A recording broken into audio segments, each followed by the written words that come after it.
अपने साथ और ईश्वर के साथ सत्यनिष्ठ रहें। झूठापन एक गंभीर दोष है। यह अंतःकरण में चल रहे आंतरिक द्वंद्व का बाहरी लक्षण है। यदि झूठापन आप में है तो आपका मन ईश्वर पर नहीं रह सकता, क्योंकि ईश्वर स्वयं सत्य है।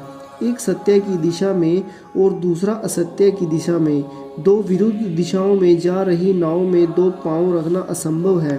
परंतु क्या हमें हमेशा सत्य ही बोलना चाहिए, चाहे उससे दूसरों को दुख ही क्यों ना हो? गुरुदेव इसे इस तरह समझाते थे। आप रास्ते से किसी अंधे आदमी को जाते देखते हैं और सत्यप्रियता की अपनी जिद में आप उसे पुकारते हैं, ए अंधे, जरा एक मिनट के लिए रुक। तो वह क्रूरता है। अपनी बुद्धि का प्रयोग करो और समझो कि सत्य बोलने का अर्थ क्या है। एक बार ऐसा हुआ कि किसी ने किसी और के बारे में कुछ भला बुरा कहा और यह बात गुरुदेव तक पहुंची। गुरुदेव ने जब उस व्यक्ति के बारे में पूछा तो उसने कहा, मुझसे एक प्रश्न पूछा गया था और मुझे लगा कि मुझे उत्तर में सत्य बताना चाहिए।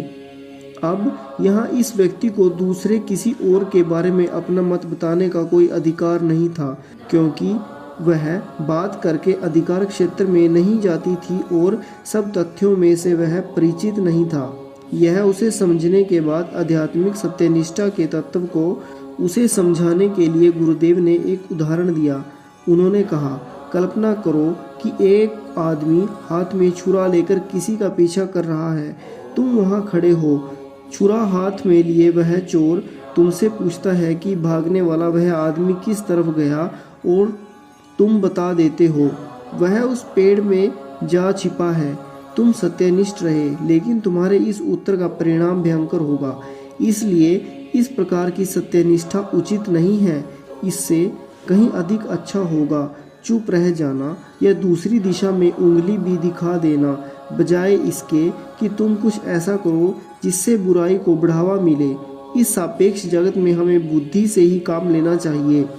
सबसे पहले अपने अंतःकरण में ईश्वर के साथ सत्यनिष्ठा रहने का प्रयास करो। सबके सामने जो तुम हो उसके अतिरिक्त और कुछ बनने का ढोंग मत करो।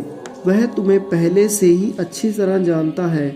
उसे तुम्हारा जो आकलन हुआ है उसे पहचानने का प्रयत्न करो। अपना बचाव करने की कोशिश करने के बजाय अपनी गलतियों को उसे अर्पण कर दो। हे प्रभु, मैं धीरज खोकर क्रोधित हो उठा। मैं जानता हूँ कि यह गलत है, लेकिन जब मैं क्रोधित हुआ तब से अब मेरे मन में कोई शांति नहीं रही। मुझे क्षमा कर दो।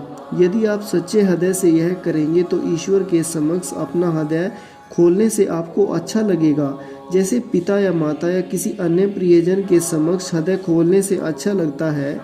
जब आप ईश्वर से या अपने आप से छिपते फिरते हैं, तब धीरे धीरे अंतःकरण की गहराइयों में अपराध बोध की भावना बढ़ती जाती है।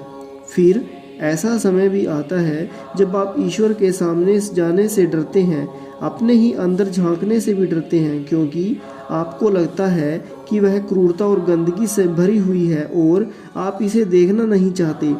ऐसे लोगों को प्राय मन चिकित्सा के उपचार की आवश्यकता पड़ती है, क्योंकि तटस्थ भाव से अपने आप को देखने का सामर्थ्य उन्हें खो दिया है।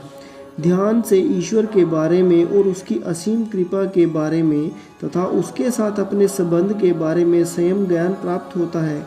धीरे धीरे मनुष्य मनोवैज्ञानिक समस्याओं के उन सभी आवरणों को उतार फेंकना शुरू करता है जो उसे ईश्वर से अलग रखते हैं। ध्यान के माध्यम से अंत आप सत्यनिष्ठा अवलोकन कर पाएंगे और किसी प्रकार की कोई अपराध बोध की भावना आपके मन में नहीं उठेगी।